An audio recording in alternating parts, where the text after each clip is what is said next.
Morning students, today we will begin our new chapter, chapter 10, the Gupta Empire.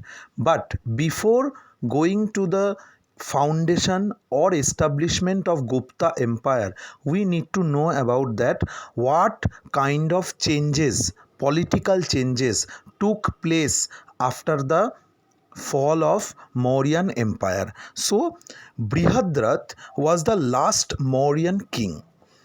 He was killed by Pushpamitra Shunga, whose statue you can see on screen right now, who killed Pushpamitra Shunga killed Brihadrat, the last Mauryan king. After killing Brihadrat, Pushpamitra Shunga established or founded the Shunga dynasty. In this process, Pushpamitra Shunga lost many territories which were under the control of Mauryans. So, small new kingdoms arose after the fall of Mauryan Empire.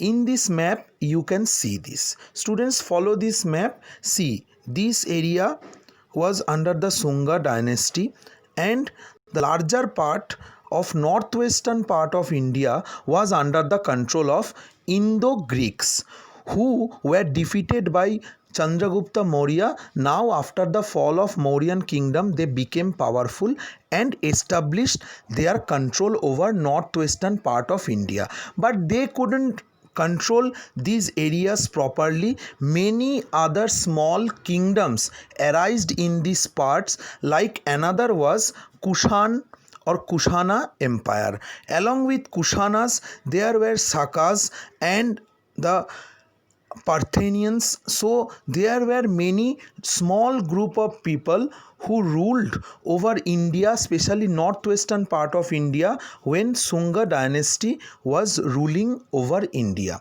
So after the fall of Mauryan Empire, when the last king of Mauryan dynasty Brihadrat was killed by Pushpamitra Shunga. Pushpamitra Shunga founded a new dynasty which was called Shunga Empire or Shunga Kingdom. They had many small areas to control, and most of the parts, mainly northwestern part of India, was under the control of that Bactrian Greeks, or we call them as Indo-Greeks. Along with that, small kingdoms arose like Kushanas, Sakas, Parthenians. There were many small group of kingdoms which developed after the fall of Mauryan Empire.